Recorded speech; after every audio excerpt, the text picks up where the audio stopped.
নমস্কার, কেমন আছেন সবাই? প্রবাসে ঘরকন্যা একটি ভ্লগে আপনাদের স্বাগত জানাই। আর তার সাথে সকলকে জানাই গুড মর্নিংও। আজকে সোমবার, সকাল এখন 10টা। বাচ্চাদেরকে স্কুলে ছেড়ে এসেছি, ওর বাবাকে খাবার দাবার দিয়েছি। এবার যাব হসপিটালে। বছরে এখানে একবার করে তো সকলের ফুল বডি চেক আপ করা মোটামুটি বাধ্যতামূলক, তা তো আপনারা জানেনই। কিন্তু আজকে এত বৃষ্টি বলার কথা নয়।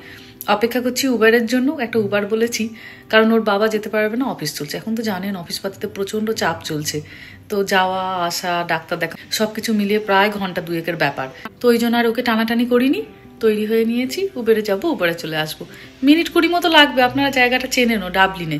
সেই আগে যেখানে যেতাম, ওই যে প্যারাডাইসে বিরিয়ানি আনতে, এখন আর যাওয়া হয় না। প্যারাডাইসটা বাড়ির কাছে চলে এসেছে, তো ওই জন্য।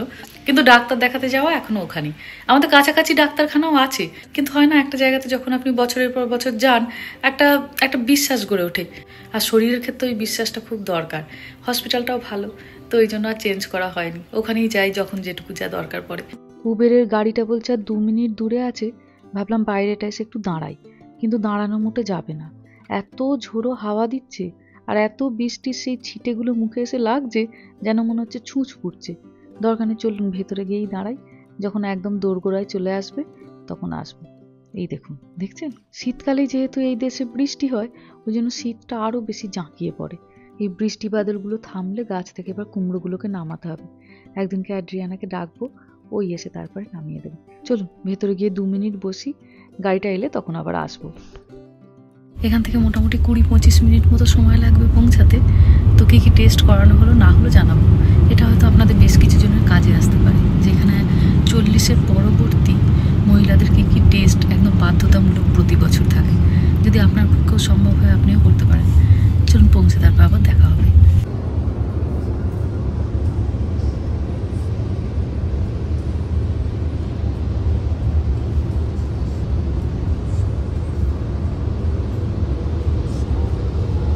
আরে এইটুকুতেই ভিজে গেলাম। চল, পৌঁছে গেছি। আর কোন দিকটাতে বসে ডাক্তার, সেটা একবার দেখতে হবে। ফ্যামিলি মেডিসিন চলে এসেছি ডাক্তারখানা। এখানে বসতে বললেন, এবার এখানে ডাকবেন। ওই মিনিট 2-3 অপেক্ষা আর কি। চল, হয়ে গেছে। এবার দাঁড়িয়ে আছি উবেরের জন্য। বাইরে তো এখন হচ্ছে বৃষ্টি, তো ওই জন্য বাইরে গিয়ে দাঁড়াচ্ছি না, ভেতরেই ওই জন্য অপেক্ষা করছি। এই যে আবার উঠে গেছি, এবার উবেরে বসেছি, বাড়ি যাওয়ার পালা। মোটামুটি মিনিট 15-20 রাস্তা। পৌঁছে গিয়ে চলুন আবার দেখা হবে। বাচ্চাদের নিতে যাব তারপরে। এখনো বৃষ্টি হয়েই যাচ্ছে, সারাদিন আজ বৃষ্টি।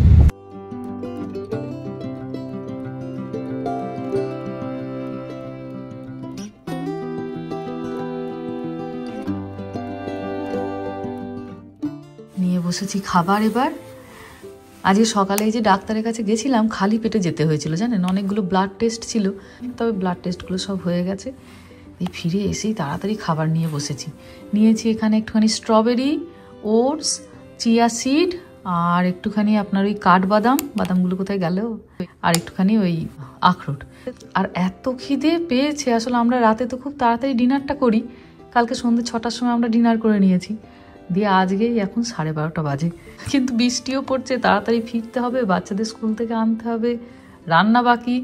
তো ওই জন্য খিদে পেলেও মানে কোথাও যে একটু ঢুকে যাব, কিছু ব্রেকফাস্ট করবো, তার আর সময় ছিল না। ভুল হয়েছে যেটা, সাথে করে যদি একটু কলা বা আপেল কিছু একটা নিয়ে যেতাম, গাড়িতে আস্তে আস্তে খেয়ে নিতে পারতাম, কিন্তু সেটা আর খেয়াল নেই। তো ঠিক আছে, চলুন, চলে এসেছি। এই যে এতটা ব্রেকফাস্ট, এবার আস্তে আস্তে ধীরে সুস্থে খাই। চলুন খেয়ে নিই, প্রচণ্ড খিদে পেয়েছে। কাজ হয়ে গেছে না? তুই চলে এসছো? हम आ गया। हम देखते एलाम যে तुम हमको बारिश में हॉस्पिटल अकेला अकेला भेज के तुम क्या कर रहा है? ऑफिस का काम कर रहा है या বন্ধুদের সঙ্গে গল্প कर रहा है? ওদের সাথে গল্প করার সময় নেই, মানে খাওয়া দাওয়ার সময় নেই। তো ডাক্তার কি বললো? এক ঝুড়ি বকা দিল। বলছে এটা তো 4 নম্বর অ্যাপয়েন্টমেন্ট ছিল, 3টে তো ক্যান্সেল করেছিলাম। সেই সামার থেকে ক্যান্সেলেশন চলছে। ইজিলি নিয়ে না, নয় ওই সময় বার করে কখন যাব সেইটাই হয়ে যায় বড় কথা। না, পরে সময় থাকবে না। বলেছে এটাই তোমার লাস্ট ছিল, এরপরে যদি এরকম ক্যান্সেল করো তুমি অন্য ডাক্তার খুঁজে নিও। ওনার পিসিপি পাওয়া খুব ইজি নয়। আমার মনে হয় আমাকে ইন্ডিয়ান দেখে আরো বেশি বকা দেয়, নিজেও তো ইন্ডিয়ান আর একটু এজেড, একটু মামা ভাব ওনার মধ্যে একটু বেশি, ধরে দিল বকা। এখানে আসলে ইন্ডিয়ান ডাক্তার পাওয়া খুব মুশকিল, খুঁজে খুঁজে খুঁজে খুঁজে আপনাদের মানি দ্যাট ইন্ডিয়ান একটু বয়স্ক ডাক্তার। হ্যাঁ উনি তো আমরাও পিসিপি প্রাইমারি কেয়ার, তো উনি খুব ভালো এবং ভালো গাইডেন্স করে দেন, মানে কখন কি করা উচিত, কোন এজে কি করা উচিত। তাহলে বকা ঠিক আছে, ভুল করলে বকা অবশ্যই ঠিক আছে, তোমার ভালোর জন্যই বলেছে, ওনার নিজের তো কোনো বেনিফিট নিয়ে যাবে। 7 সিরিঞ্জ না 6 সিরিঞ্জ রক্ত নিয়ে নিল, চুম চুম চুম চুম করে খালি পেটে গেল। এরপর আবার বকা খাবে কেন?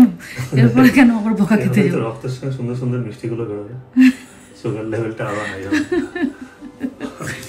যে রসমালাই খাচ্ছ, আমরা কিছু খাই না খাই, তুমি তারা এবার আমাদের বাড়িতে যারাই আসবে তাদেরকে বলতে হবে নো মিষ্টি, 1 কেজি করে হয় চিরতা আনবে, না হলে উচ্ছে আনবে, কিন্তু নো মিষ্টি। বাড়িতে এরা কেউ মিষ্টি খায় না, আর একমাত্র বাড়ির মিষ্টি মেয়েটা মিষ্টিদের থেকে দূরে যেতে পারে না, আর রক্তে মিষ্টির পরিমাণ সেটা এত বাড়িয়ে দিচ্ছে।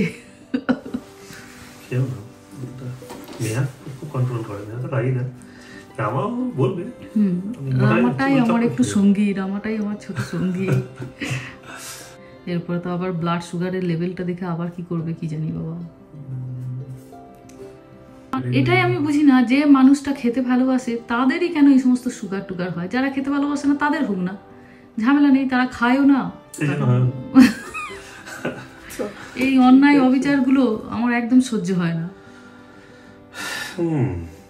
আর কিছু টেস্ট করাতে দেবে? আর একটা হেপাটাইটিসের দিল, ভ্যাকসিন পেন্ডিং ছিল, সেটা দিল। আচ্ছা, আর কিছু বলেনি কোন রকমের টেস্ট? টেস্টটা আছে, টেস্টের জন্য আলাদা করে অ্যাপয়েন্টমেন্ট নিতে হবে, প্যাপস্মিয়ার আর মেমোগ্রামের।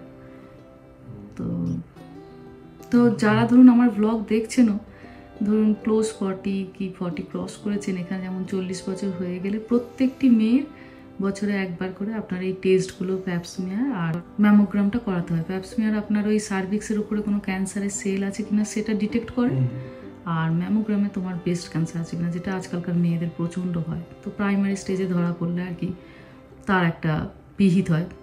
কিন্তু আমার বন্ধুরা বলছে প্যাপস্মিয়ার ধরো তুমি এইবার করালে যদি রিপোর্ট ঠিক থাকে আগামী 5 বছর করানোর দরকার পড়ে না, মানে ওটা প্রত্যেক বছর নয়। তো যা হয় আর কি সংসারের কাজে, বা যারা সংসার অফিস দুটোই সামলান, আপনাদের পক্ষে আলাদা করে সময় বার করে ডাক্তারের কাছে যাওয়াটা সত্যিই চাপ, কিন্তু তবু অবহেলা নয়, বছরে একবার করে টেস্টগুলো করানো দরকার। তবু দেখো আমি বছর শেষ হওয়ার আগে গেলাম তো, মানে আর 1 মাস বাকি আছে, কিন্তু আমি তার আগে কিন্তু ঘুরে এসেছি, বছরটা আমি পেরাতে দিইনি। সেরকম ছেলেরাও যারা দেখছেন আপনাদেরও নিশ্চয়ই কিছু টেস্ট থাকে যেগুলো জানা খুব দরকার, বছরে একবার করে একটু করে সময় বার করে হলেও যাবেন। 35 বছর 40 বছর গাড়িগুলোর বয়স হয়ে গেছে, হ্যাঁ এবার মেনটেনেন্সে বছরে একবার করে যেতে হবে। এত সংসারের জিনিসপত্রতে আটকে পড়ে থাকি, বিশাল কিছু কাজ করি না, কিন্তু প্রত্যেকটা এমন রুটিনে বাঁধা, এমন সময় সময় সময় সময় মতো যে কোনো একটাকে ছেড়ে বেরিয়ে যাওয়া মুশকিল। চলো বেশিক্ষণ গল্প করবো না, বাচ্চাদের আনতে যাওয়ার আবার সময় হয়ে যাবে, জায়গায় টুক করে একটু রান্না বসিয়ে দিই। তোমার হাই স্কুলটা দেখতে সুন্দর লাগে। হাই স্কুলটা, হ্যাঁ হাই স্কুলের মাঠটা, এইটা হাই স্কুলটা বাড়তে বাড়তে আর দূর চলে আসবে। হ্যাঁ আবার কনস্ট্রাকশনে কাজ শুরু হয়েছে। এখান থেকে দেখবো মেহা ক্লাস করছে। এখান থেকে দেখতে পাবে মেহা ক্লাস করছে। চলো আর গল্প করবো না, যাই একটু টুক করে রান্না বান্না কিছু একটু বসিয়ে নিই, বাচ্চারা আসবে এক্ষুনি। আকাশ মেঘলা, বিরিয়ানির জন্য বিরিয়ানি। हम अस्वास्थ्यकर जिनिसपत्र नहीं खाएगा, अभी डॉक्टर के पास से आया है, स्वास्थ्यकर जिनिसपत्र बनाएगा। 6 बोतल रक्त ले लिया। 6 बोतल 6 सीरीज নিয়েছে না? हम की बोतल का साइज बोला है, এরকম ছোট বোতলও বোতল है, বড় বোতলও বোতল है। বুঝতে পেরেছি। आज ये ठंडा के मौसम में हम गार्लिक चिकन बनाएगा, बाटर गार्लिक चिकन, स्वास्थ्यकर जिनिसपत्र बनाएगा। बिरयानी हम नहीं खाएगा, राइस होता है, राइस में हमारा शरीर का मिष्टी बढ़ जाता है। ঠিক আছে তাই করো। চলো চলে এসেছি রান্নাঘরে, বানাবো আজকে বাটার গার্লিক চিকেন। এখন শীতকাল তো রান্না বান্না এখন আদা রসুনের ব্যবহার বেশি। মাংসটাকে একটু বড় বড় করে কেটেছি, বোনলেস চিকেন, দিয়ে সেখানে নুন, গোলমরিচের গুঁড়ো আর একটুখানি ময়দা দিয়েছি। ভালো করে একটু মাখিয়ে নিয়ে তারপরে তেলে ভাজতে দিয়ে দেবো। প্রথমে ভেবেছিলাম চিলি চিকেন করব, কিন্তু চিলি চিকেনটা বানাতে তো একটু সময় লাগে, রামাকে আনতে যাওয়ার সময় হয়ে যাবে। তাই ভাবলাম আজ বাটার গার্লিক চিকেনটা করি। এটা তাড়াতাড়ি হয়েও যায় আর খেতেও বেশ একটু অন্যরকম হয়। কসকোতে বা যে কোনো দোকানে আপনি বোনলেস থাই পাবেন, তো বোনলেস থাইটা দিয়েই বানাচ্ছি, কারণ ওই মাংসগুলো খুব নরম হয়, খেতেও ওই জন্য ভালো লাগে। খুব বেশি কড়া করে ভাজবো না, একটু হালকা করে, তবে মিডিয়াম আছে, যাতে ভেতর অবধি ভালো করে কুক হয়। হয়ে গেছে চিকেনগুলো সব ভাজা। এবার দেবো একটা বাটারের টুকরো। তেল ছিল আগের খানিকটা, আর তার সাথে অল্প একটুখানি বাটার যোগ করলাম। গোটা এই রান্নাটাতে কোনো গুঁড়ো মশলার ব্যবহার নেই। প্রধান উপকরণ বলতে এখানে রসুন আর গোলমরিচ। আর গোলমরিচটাও তো শীতকালে খাওয়া খুব ভালো, বলে ইমিউনিটি বাড়ে। রসুনটাকে ভালো করে ভেজে নিয়েছি, দিয়ে 1 চামচ আবার ময়দা দিলাম। ময়দাটা এই জন্য দিলাম যাতে গ্রেভিটা বেশ সুন্দর ঘন হয়। ময়দাটাও সুন্দর ভাজা হয়ে গেছে, দিলাম এবার একটুখানি গোলমরিচের গুঁড়ো আর অরিগানো। এটাকেও অল্প ভেজে নেবো, তারপরে দেবো খানিকটা গরম জল। এই শীতকালের দিকে যখন সবাই খাবে তার 1 থেকে 1.5 ঘন্টা আগে রান্নাটা বসাই। বেশি আগের থেকে করে রাখি না, রান্নাগুলো এত ঠান্ডা হয়ে যায় যেন মনে হয় সব স্বাদ চলে গেল। এটাই গরম গরম নামাবো আর খাবো। একটু লেবু লাগবে, তাই যাচ্ছি একবারটি ব্যাকইয়ার্ডে। এই যে গাছে কটা এখনো লেবু আছে, টুকটুক করে অনেকগুলো তোলা হয়ে গেল, আর এই কটাই আছে, এই উইকেন্ডে তুলে নেবো। বৃষ্টিটা থামুক, একদিন রোদ উঠুক, দিয়ে আপনাদেরকে একটু বাগানটা ঘোরাবো। এখন বাগানটা দেখলে একদম চোখ জুড়িয়ে যাবে জানেন। চারিদিকে হেমন্তে গাছের পাতাগুলো সব লাল হয়ে উঠেছে, এত অপূর্ব সুন্দর লাগে। টবের লেবু গাছ হলে হবে কি, মাটিতে 4-5টা লেবু গাছ আছে, কিন্তু তাদের থেকেও টবের এই লেবু গাছের লেবুর সাইজ বড়, আর রসও খুব। অর্ধেকটা লেবুর রস দিয়ে দিলাম, ভালো করে মিশিয়ে নিয়ে এবার চিকেনগুলোকে দিয়ে দিচ্ছি। ঢাকা দিয়ে খানিকক্ষণ সেদ্ধও করতে দেবো। চিকেনটা তো তখন হাফ ভেজেছিলাম, আর হাফ এখন এই ঝোলে সেদ্ধ হবে, একটু মাখা মাখা মতো হবে। গরম ভাত দিয়ে বা রুটি পরোটার সঙ্গে, দুটোর সঙ্গে এটা খেতে খুব ভালো লাগে। অল্প একটুখানি নুন দিলাম, জল দিয়েছি বলে। ব্যাস, এবার এটা সেদ্ধ হতে থাক। কমানো থাকলো আঁচটা, তার টুক করে রামাটাকে নিয়ে চলে আসি। ব্যাস হয়ে গেছে সুন্দর সেদ্ধ। এবার ওপর থেকে দেবো খানিকটা পার্সলে পাতা। ফ্রেশ থাকলে খুব ভালো হতো, কিন্তু আমাদের বাড়িতে রান্না বান্নায় এই পাতার ব্যবহারটা কম, ওই জন্য কিছুটা শুকনো এনে রেখে দিই, যখন যেটুকু দরকার পড়ে দিয়ে দিই। একটু পার্সলে পাতা দিলাম, আর দিলাম অল্প করে একটুখানি চিলি ফ্লেক্স, যাতে একটু ঝালঝাল হয়। শীতকালে একটু ঝালঝাল খাবার খেতে বেশি ভালো লাগে তো। আর দিলাম অল্প একটু বাটার। ভালো করে মাখিয়ে নিয়ে এখন খানিকক্ষণ ঢেকে রেখে দেবো, দিয়ে তারপরে সার্ভিং বলে একটা ঢেলে নেবো। দেখতে কিন্তু বেশ সুন্দর হয়েছে বলুন। প্রতিদিনের একরকম চিকেনের থেকে আজ একটু অন্যরকম হলো।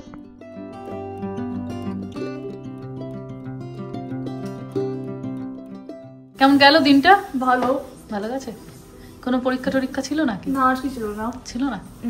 আর আজকে কি হাই স্কুলে নিয়ে যাবে বলছিল, নিয়ে গেছিল? আজকে নয়, কালকে। কালকে নিয়ে যাবে? ওকে। ডাক্তারের কাছে কি গেছো? হ্যাঁ গেছি গেছি গেছি। চ বসবি, চ খাবার দিচ্ছি। ওকে ওকে। আমার খাওয়া হয়ে গেছে, এবার আমরা 3 জনে নিয়ে বসবো। অপেক্ষা করি একটু মেহার জন্যই, একসাথে সবাই মিলে খাওয়া হবে। কিন্তু রামাটা থাকতে পারে না, ওটার খিদে পেয়ে যায় বলে ওকে খাইয়ে নি। ওর বাবাও এতক্ষণে নেমে চলে এসেছে, ওর বাবা তো একটু দেরি করে লাঞ্চ করে। চলুন হয়ে গেছে, দিয়ে আসি এবার। বাবারে গালে হাত দিয়ে একবারটি বসে আছে, দেখুন। মেহা দেখ তো কেমন হয়েছে চিকেনটা আজকে। দেখতে তো দারুণ হয়েছে। দেখতে ভালো হয়েছে? চিন্তা ছিল, হ্যাঁ গভীর চিন্তা, সারা পৃথিবীর চিন্তা নিয়ে দারুণ ভালো আছে। একটু লেবুর রসটা ওপর দিয়ে নিলে নাও, যদি টকটা কম লাগে। টমেটো বা দই তো কিছু দিইনি। ভালো হয়েছে? পছন্দ হয়েছে? খাও। হ্যাঁ নিয়ে চলে আসি। মেয়াকে একটু অনিয়ন নিবি? অনিয়ন দিয়ে খেলে ভালো লাগবে ওটা। চলো আমারটাও এবার নিয়ে চলে আসি। যাই হোক চলুন ধীরে সুস্থে এবার খেয়ে নিই। ভিডিওটাও তাহলে আজকে এখানেই শেষ করছি। সবাই ভালো থাকবেন, সুস্থ থাকবেন, সাবধানে থাকবেন। আর ভ্লগটা কেমন লাগলো সেটা আমাকে অবশ্যই কমেন্টে জানাবেন। ভালো লাগলে একটা লাইক করে দেবেন। সবাই ভালো থাকবেন, সুস্থ থাকবেন, সাবধানে থাকবেন। দেখা হবে খুব শিগগিরই পরের একটা ভ্লগে।